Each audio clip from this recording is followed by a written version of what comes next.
Kirsty. And I'm Kayleigh. 2 years ago we done videos for 16 days of action against gender-based violence to raise awareness, and we're going to watch them over and reflect on how things have changed. My name's Kirsty. I'm a mother of 2 boys. I was love bombed straight away by the second perpetrator. He was a lot worse than the first one, and that ended up in criminal conviction and a jail sentence. So when you're in a coercive control, it's mental, because I thought that I was in such a good place when we were shooting for that video. And as much as I felt it at the time, I didn't feel like I was struggling or anything, but now looking back, knowing the journey that she was still to undergo. Whereas now when I watch the video, I look at this young woman who is probably still quite vulnerable, despite her not really aware of it at the time. And I'm proud of her as her future self. Like, I'm her biggest cheerleader. I think your video amazes me. We've watched a lot of these kind of multiple times, and every time yours comes on, it gives everyone chills. And it's because I've said it out loud, and other people who have watched it have said the same. And I don't know what it is about it, but I feel chills every time I watch your video, seriously. No, and I think it that. is your authenticity in it. You're just so real, and you laid it in the line, and I think that's really brave and lovely to see. I didn't enjoy being a parent. Emotional presence was not there with the kids for quite a few years. I suppose I just think it's important to go over that part.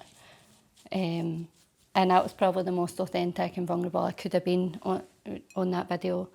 And it's sad to watch back, because what I was saying was true. I wasn't always emotionally present with my children because I was so consumed by abuse, and it was just the norm. I will say though, it's like a catch-22, despite my kids having to experience that version of me, it has had a positive impact going forward. Not even realise, like, I knew the whole time that I was being abused. Eventually I just got fed up, so I think it had to take the to and fro a few times to realise. The to and fro, do you get that? I get that. Aye. I think there's a saying that says, why does she go back 7 times before they actually, like, they'll go through that lesson 7 times before they actually learn it. And through meeting other women who have experienced domestic abuse, it seems to be a common theme. The way that I described it, it's like an addiction. 100%. You're not qualified to answer that question, why did she go back? She went back because there's such a psychological pull.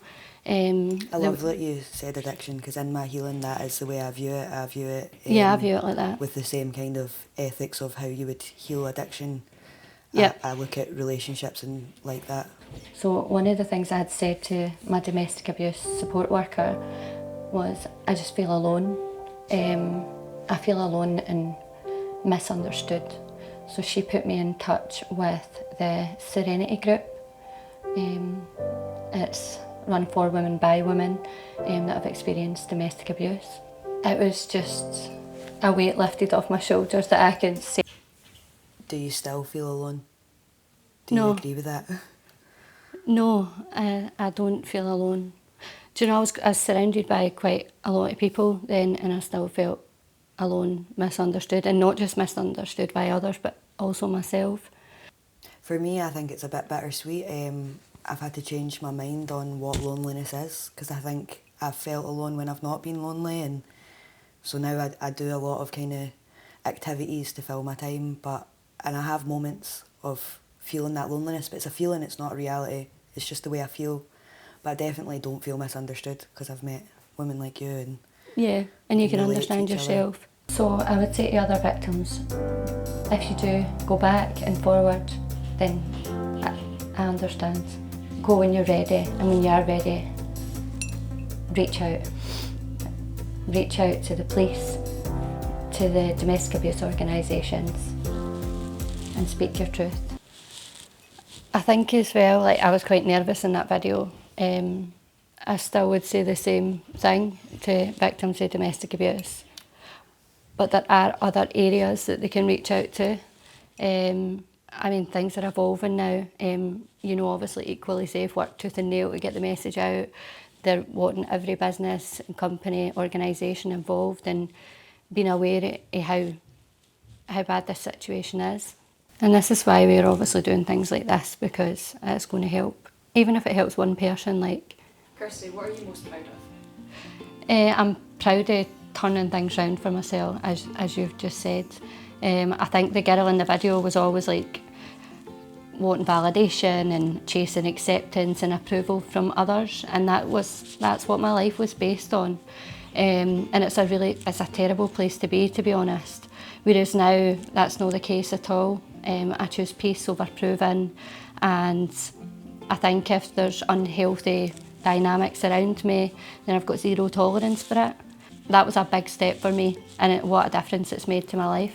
What changes have you seen in your children since finding more stability? We're happy, we're really happy. I'm very emotionally present with my kids, and I actually enjoy being a mum, which, as I said in my video, I didn't before when I was in those situations. My children trust me, and I think that's a really important place to be as a parent.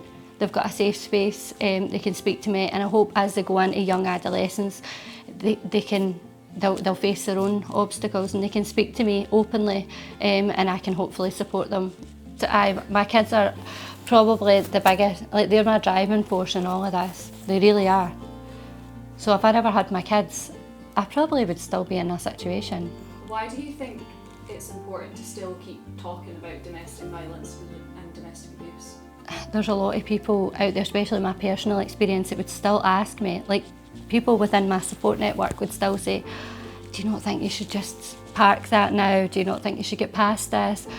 They are the reason why I still talk about it. If people are still thinking it's not an issue or still aren't aware of the impact of domestic abuse and it has on those affected and children, then of course I'm going to keep talking about it. If anything, they're just driving me to talk about it more. What message would you give to someone who's facing domestic abuse? Do you still agree with your words from 2 years ago? Yeah, I still agree with the words that I said 2 years ago, but I will just expand on it. I think it's good to manage your expectations that changes aren't going to happen overnight. I mean, from the girl in the video to who I am now, I've certainly integrated changes into my life, and the obstacles that I had then are now new obstacles that I have now, and it just comes in stages. I think you'll always get the same outcome if you're not going to implement changes into your life, and it could just be putting your best foot forward, reaching out for a wee bit of support. Don't catastrophise about the future, how am I going to make that work? It'll all just fall into place naturally.